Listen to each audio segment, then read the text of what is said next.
What was something you thought would be easy until you tried it? Snowboarding. I grew up on skis and when I tried snowboarding I literally just rolled down the entire mountain like a slinky on the stairs.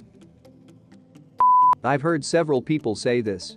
I have a couple friends that grew up in places that they could ski all the time. They said they thought snowboarding was going to be a piece of cake. Both said it kicked their. Everyone remembers their first day of snowboarding. I don't, but maybe that's due to the concussion. On the first trip to England. After renting a car, it proved to be a considerable challenge to drive on the other side of the road from what I was used to, especially in the roundabouts and on major highways. Stay left, stay left, stay left, stay left, stay left, stay left, stay left, stay left, stay left, stay left, stay left, stay left, stay left, stay left, stay left, stay left, stay left, stay left, stay left. Stay left, stay left, stay left, stay left, stay left, stay left, stay left, stay left, stay left, stay left, stay left, stay left, stay left, stay left, stay left, stay left, stay left, stay left.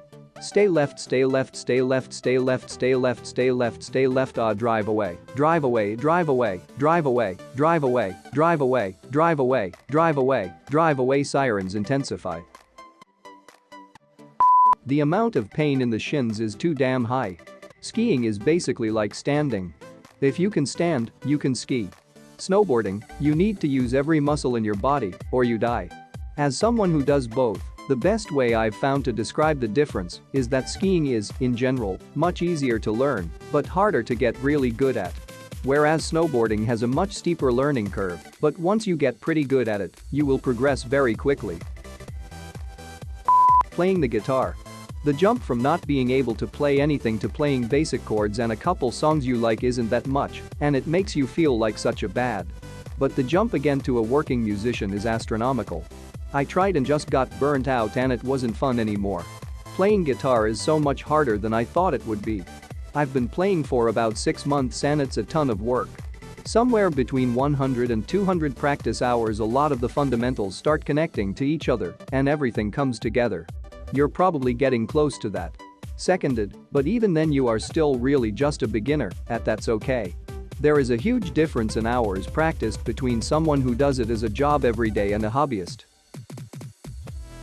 A lot of the parts from that Ninja Warrior show. I'm a very physically fit guy and always thought that first course looked like a breeze. Then I found a local gym with the different elements set up. Even just that very first part where you hop across a few platforms was tough.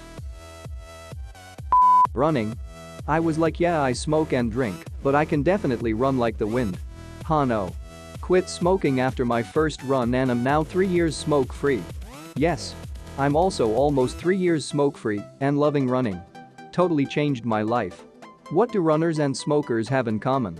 They both enjoy beating the out of their body for their hobby and will probably do it until the day they die. It gets easier. Every day, it gets a little easier. But you gotta do it every day, that's the hard part. Sounds like that's where I went wrong. I never smoked and I hate running. Drawing. Every single time. Been an artist for a long time and this is still true some days. Some days I'm hit with inspiration and feel like I need to draw something. Then it ends up looking like butt. Other days I'll sit down to doodle and come up with something better than if I'd tried. This is honestly the truth. Like, how come I can draw actual good artwork one day yet another day it looks like that of a 3-year-old? So satisfying. I know how that is. Then there's days you want to draw, but you're not in the zone. Yeah, but your expectations from yourself rise a whole ton. I had to do some introspection to get myself to even feel remotely good about my abilities after that.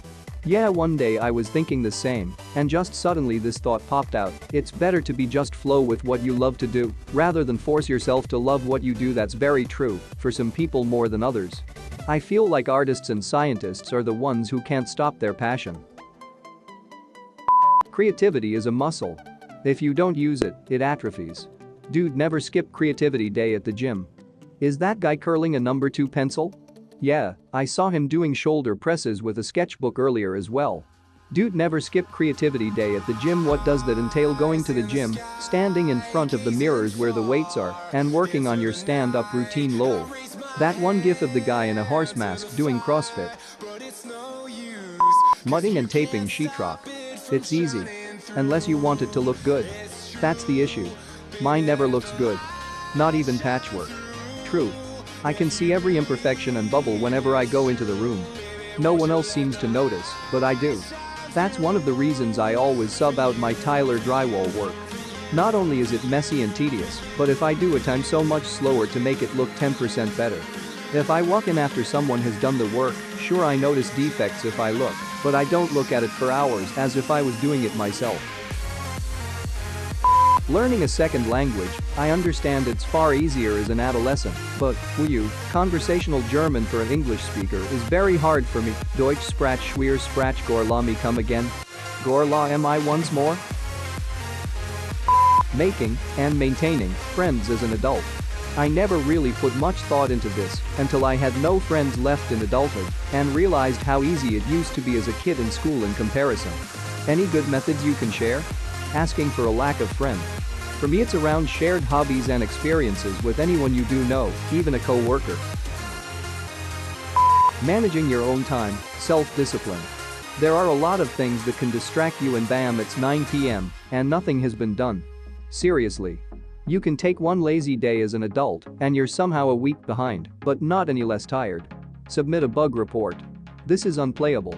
This is even less playable when it's on hard mode, IER add, mental illness has entered the chat. Yay for having both. Socializing with a group of people I usually wouldn't hang out with. It's either that or I stay alone forever. But I just can't find any sort of relatability to these people. I've found that hanging out with coworkers is very unfulfilling most of the time because the only thing we have in common is work. And then we only talk about work. Sigh, I am actually so fortunate to not have this at all and didn't appreciate it until just now. Of the 6 people in my office, 4 of us really get along and actually have a good bit in common. When we go out we don't ever speak about work at all, just curious, was it like a spoken thing like someone said okay we don't talk about work? I just am curious about how that comes to be. Oh, get a job? Just get a job? Why don't I strap on my job helmet and squeeze down into a job cannon and fire off into jobland, where jobs grow on jobbies? How do 3 men in their 30s not have $800 between them? The economy is in shambles. Nasdaq, Dow Jones self-sustaining economy is the answer to all this, keep the money moving. You be weak and I'll be chaff. I don't understand how the US economy works, much less some sort of a self-sustaining one. Quitting an addiction. Not that hard, I quit smoking 10 times per day. One time this teacher I had, who was a smoker, told me he quits smoking every night when he goes to sleep. Probably a good way to never quit smoking. You're a legend man, keep being awesome. Respect.